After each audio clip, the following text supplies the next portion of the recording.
The email hit my inbox at 0758 hours, urgent 0800 ASAP with no subject line. Just caps lock panic from someone who'd probably never been in an actual emergency. I'm Dan Sullivan, 51, divorced, and I've kept America's freight moving for 17 years. That morning, some privileged kid was about to learn why that experience matters. Old Marine habits die hard. I arrived at 0755 because Semper Fi means you're never late, not even to your own execution. Tyler Bradshaw was already in my usual chair, 29 years old, squeezed into a designer blazer, tapping an expensive pen like he was ordering lunch instead of gutting the guy who built half their systems. Dan, he said, stretching my name like it tasted bad. Thanks for coming early. We'll keep this brief. The HR rep sat silent in the corner. Wouldn't make eye contact. That's when I knew the verdict before the trial. After reviewing departmental efficiencies, Tyler started with LinkedIn buzzwords. We've concluded your role has become non-essential. Streamlining legacy costs, fresh perspectives. Effective immediately, you're relieved of duties. He smiled like he'd solved world hunger by firing the guy who prevented their logistics operation from collapsing. I felt that familiar tightness in my chest. The same anger that got me in trouble during my second deployment. But 17 years of corporate discipline kept it locked down. No begging, no speeches about years of service. Just slid the laptop across like dealing cards and stood up. Roger that, kid. Walking through my office, I grabbed personal items. Family photos, Marine Challenge coin, my old drill instructor's quote, "Proper preparation prevents poor performance." And tucked under the drawer, a flash drive labeled Clause 15D. At 51, starting over wasn't exactly the plan. 2 kids in college, alimony payments, and now this. But Marines adapt. I didn't badge out. Told the receptionist, "Don't kill my access just yet." The kid thought he'd eliminated dead weight. He had no idea he'd just unplugged the power source. 20 minutes later, I stood in my kitchen, setting the box of personal items on the table. That bottle of Maker's Mark I'd been saving sat untouched. Work first. Instead, I walked to my security cabinet, punched in the 6-digit combo unchanged for 17 years. Inside, contracts, reviews, and the sealed envelope labeled Bradshaw Original. The contract from when Harold Bradshaw's company was bleeding money and I hadn't just stepped up. I'd rebuilt their entire back end from scratch. Wrote the freight routing protocols on my own equipment, in my own kitchen, living off takeout and determination. I hadn't asked for a bonus when we saved them. I'd asked for something smarter. Harold Sr. had been desperate enough to give it to me. Clause 15D, 3 paragraphs buried in legal language. IP rights to software I authored on personal equipment. 2. 8% equity stake if revenue thresholds were met, which they had 4 years ago with no payout. And the key, all executive restructuring required my approval if my systems were still in use. They were. They just renamed my Sullivan Freight Protocol to Bradshaw Logistics 2. 0 last year, like new paint could hide who laid the foundation. I pulled out my phone and started scanning documents. 1 copy to personal email. 1 to my employment attorney who'd helped write the original clause. 1 to Big Jim Morrison, board member who once said over beers, "If those boys turn on you, send proof and I'll handle the politics." By the time I finished, 3 things were clear. Tyler had made a massive legal mistake. The company was exposed on multiple fronts and I held all the cards. The bourbon could wait. Tomorrow wasn't about proving Tyler wrong. It was about teaching the entire board why you don't discharge a Marine who survived actual wars. But sitting there in my empty house, part of me wondered if I was too old for this fight. 17 years of loyalty, and it came down to some kid with daddy's password thinking experience was just legacy cost. I pushed the doubt away. Some battles you don't get to choose. You just make sure you win them. Tuesday morning, Harold Bradshaw Sr. returned from medical leave with surgical stitches, a short temper, and the sinking realization that leaving Tyler in charge had been like handing a toddler a chainsaw. His assistant Marlene, Army veteran and scary as hell at 63, met him at the elevator with papers and a Post-it, coffee first. The moment Harold stepped into his office, he saw it. My contract printed in triplicate, centered on his desk like a legal bomb. Clause 15D circled in red. For a second, hope flickered. Maybe this was just noise, an ex-employee fishing for sympathy money. Then he saw his own signature at the bottom, notarized, dated the week after I'd pulled his company from near bankruptcy with systems I'd built on decade-old equipment. Harold sank into his chair, stomach knotting worse than the surgical site. Not from recovery, from recognition of his own mistake 17 years in the making. He'd given me that clause because I'd saved everything. Now his son had just handed me the keys to destroy it all. Marlene, he called. He's coming up. Harold stared at the contract like it was his own death warrant, which, in corporate terms, it might be. Tyler breezed in with that MBA swagger. Welcome back, old man. Don't worry, I streamlined operations while you were out. Cut dead weight. You always said reduce costs, so I reduced. Did you fire Dan Sullivan? Yeah, totally legitimate. HR approved. Ancient role, dead weight. Tyler dropped into his chair, leg bouncing with nervous energy. We need fresh blood. Harold's voice stayed level. Did you read his contract? Tyler shrugged. 100 pages of legal nonsense. He emailed the board some old PDF, probably hoping for payout. Standard bitter employee move. Harold slid the contract across. Tyler picked it up like a menu. Clause 15, paragraph D. Veto rights over structural changes. If his software's still running, which it is. Firing him without board review breaches contract. Tyler blinked twice. That can't be real. Why would you agree to that? Because 17 years ago, this company was hemorrhaging money and Dan wrote the system that kept us alive. Harold's patience cracked. That clause is real. So is his equity stake. If he pushes this, he doesn't just get his job back. He owns part of yours. Color drained from Tyler's face, but I filed termination. Severance is processed. Then pray he doesn't cash it. Harold watched something break behind his son's eyes. The first crack in that LinkedIn-fueled confidence. Dan doesn't make threats, Harold said quietly. He makes moves. If he contacted Big Jim, he left it hanging. Tyler knew Big Jim's reputation. Tyler stood, fists opening and closing, reality finally penetrating his designer armor. You didn't fire an employee, Harold said. You declared war on a Marine who's been through real ones. The system started failing Wednesday morning. Small things first. A Milwaukee freight order vanished. Client called twice, furious by the third ring. Thursday brought missing invoices that disappeared like they'd never existed. Friday, car batteries routed to Vermont instead of Virginia, costing $6,000 in corrections. Each problem manageable alone, but together they formed the exact pattern I'd spent 17 years preventing. Now they bled freely through every gap I used to seal. The office buzzed with nervous energy. My name whispered in break rooms, hidden in Slack threads, passed around with lunch conversations. Did you see that contract thing? He had some serious IP rights. Heard he emailed the board before leaving the parking lot. Big Jim Morrison stayed quiet. That silence said more than any statement. When Big Jim goes quiet, people notice. Like forest animals before a storm. Then Jake found the smoking gun. The junior developer, reviewing code dependencies for a routine update, discovered what everyone had missed. Deep in the automated routing system, copyright D. Sullivan Freight Protocol. Do not modify without legal clearance. He searched the logs. I hadn't just written the original framework. My protocols were the framework. Renamed, repackaged, but the skeleton of everything running their logistics chain belonged to me. Jake did what smart junior employees do. Screenshot everything, zip it up, slip a printout onto his manager's desk with a note. Think we owe Sullivan royalties.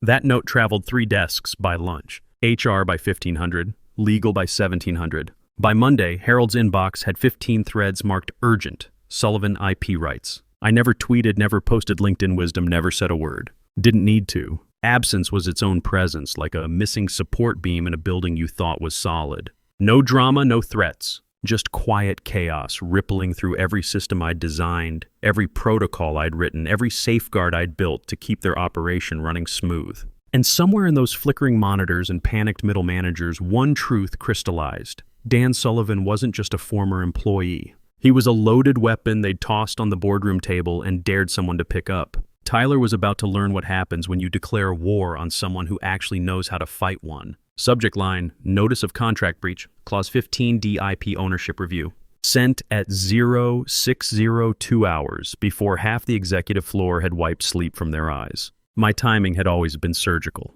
5 paragraphs, no fluff, no anger. Just facts. Dear board members, on termination date, I was informed without prior consultation that my position had been eliminated. Per Clause 15D, such restructuring requires written approval due to active deployment of Sullivan Freight Protocol architecture. This termination occurred while said systems remained in operational use without formal consent. For reference, I've attached IP documentation, active code samples, and signed original agreement.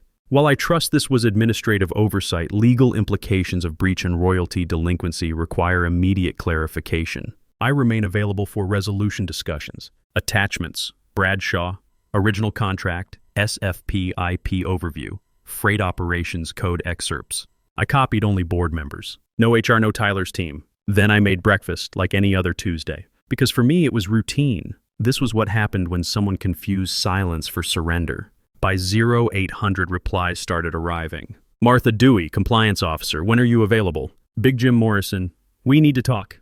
At 0837, someone blind copied me an internal thread. Urgent review, termination protocols plus legal exposure. I didn't respond. Didn't need to.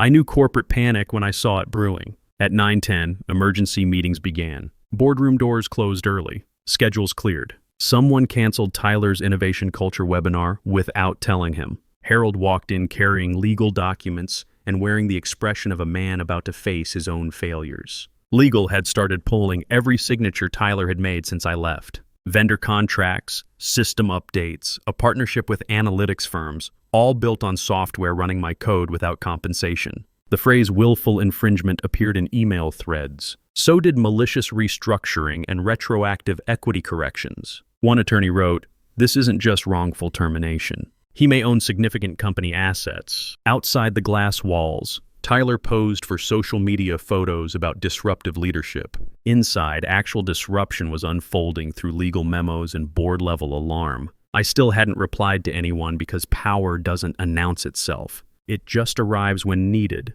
carrying evidence sharp enough to end careers. Tyler discovered the board session the same way he learned everything else lately. Last. He'd strutted into the executive lounge mid-morning, overpriced coffee in hand, scrolling LinkedIn like it held life's answers. That's when he spotted them. Big Jim entering conference room B with Harold, Martha, and the legal team. No invitation. No courtesy notification from Marlene, who now walked past him carrying folders marked Sullivan YP/Clause 15D. Something cold shifted in Tyler's chest. The first taste of real consequence. He rushed back to his office, slammed the door, dialed my number. Ring, ring. Voicemail. Again. Straight to voicemail. His message, "Hey Dan, maybe we got off wrong. Just want to talk, figure this out privately, you know?" His voice cracked on privately. 15 minutes later, my autoresponder replied, "Currently unavailable. If urgent, contact someone who didn't call me non-essential."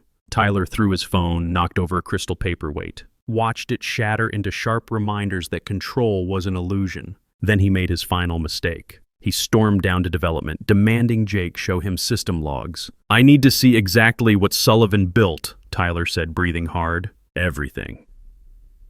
Jake pulled up the operations terminal with shaking hands. Line after line of code appeared until Jake highlighted the critical sections. Copyright D. Sullivan, SFP Core Logic, V2. 4. Do not modify without legal clearance. Below that, use without licensing constitutes IP ownership breach. It was everywhere. Hundreds of watermarks embedded in data routing, core logic, version histories. I hadn't just built their system.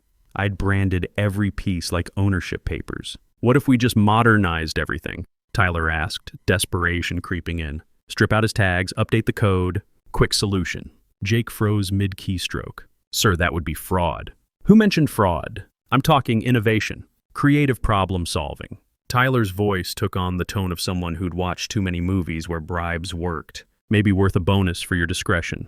Jake's silence spoke louder than any whistle he could blow. By 1600 hours, Jake had emailed HR and legal with a transcript of Tyler's innovation suggestion. Subject line, "This conversation made me uncomfortable. Please advise."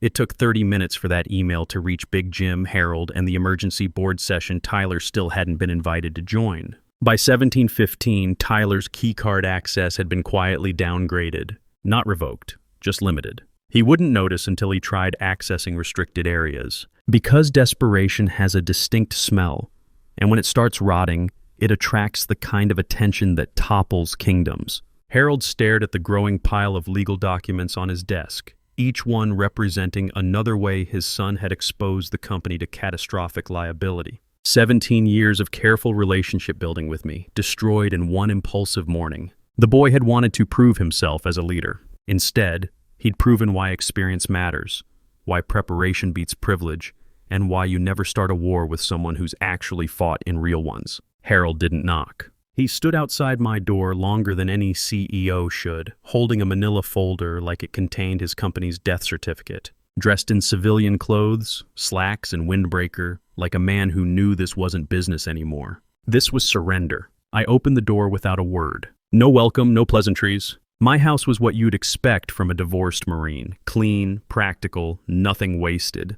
The dining table was covered with legal documents, case studies, family photos, and yellow legal pads filled with notes that looked more like battle plans than reminders. I didn't offer coffee. He didn't ask.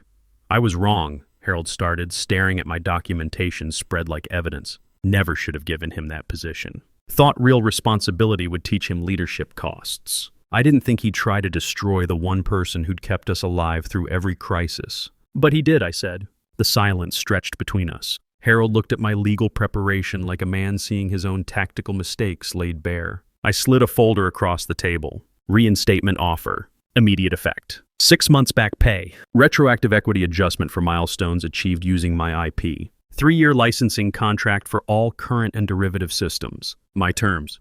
Harold stared at it without opening. And if I don't sign, I walk into Carrington Freight tomorrow at 0900. Already had coffee with their CTO. He understands what I built, knows what I own, and he's very interested in exclusive licensing rights, especially knowing your legal exposure. Harold's voice dropped to barely audible. You'd really burn it all? I tilted my head. I'd charge market value for what it's worth. That hit him. This wasn't revenge or wounded pride. This was business, cold, calculated, fair. I'd built my case the same way I'd rebuilt his freight network during every crisis. Methodically, precisely, with zero margin for error. You don't want the old job back? Not like it was. But I'll take something better, something with respect built in. Harold reached for a pen with unsteady hands. I'll handle Tyler. Number. I held up one hand. Let him face the board first. Let him learn what non-essential feels like when it's applied to him. Harold looked up. You always said you didn't believe in revenge. For the first time in days, I smiled. I don't. I believe in consequences. He signed without reading it. 3 hours later, Tyler strutted into the boardroom like he was delivering a TED Talk he'd improvised but felt confident about. His trademark half-smirk, blazer fitted tight enough to signal innovation leadership, eyes scanning faces for approval that never came. The room held that particular silence that precedes career executions. Then he saw me. I sat at the far end of the table, calm, unmoved, closed folder before me, hands folded like a witness who already knew the verdict. I didn't acknowledge him, didn't react. Just waited. Tyler's confidence flickered. He adjusted his collar, cleared his throat twice. Good morning, everyone. Excited to discuss operational improvements and strategic initiatives going forward. No need, Big Jim cut in without looking up.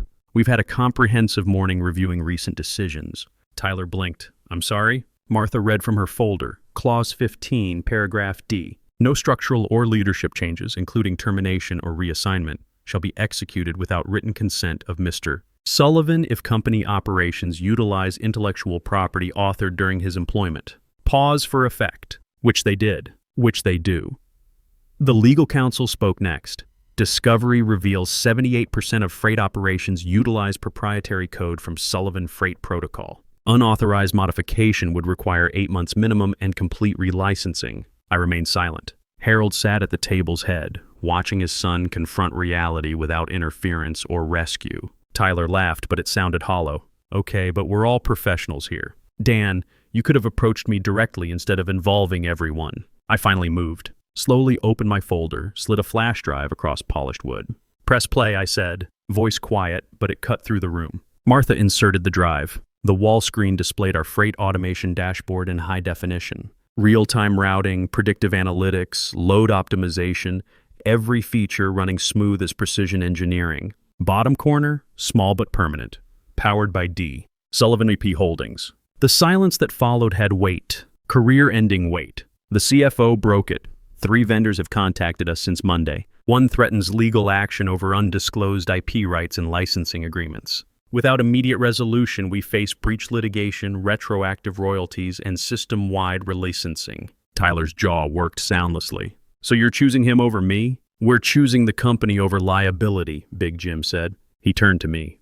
Mr. Sullivan, do your terms remain the same? I stood, adjusting my tie with deliberate calm. Actually, they've changed. Surprise rippled around the table. I appreciate the offer, but I won't be returning. I met Harold's eyes directly. Yesterday, I accepted a position with Carrington Freight. Full IP autonomy, equity participation, and complete operational independence. No Bradshaws involved. Tyler opened his mouth. I cut him off with a look that conveyed 17 years of accumulated patience finally exhausted. I gathered my materials, headed for the door, paused without turning back. To whoever inherits this situation, start by changing all system passwords. I wouldn't trust current access protocols. Walking out of that building for the final time, I felt something I hadn't experienced in years. Not satisfaction or vindication, just balance restored. The natural order where competence gets rewarded, experience earns respect, and actions have appropriate consequences. Tyler slumped into his chair as board members began discussing damage control and interim leadership structures. Nobody requested his input.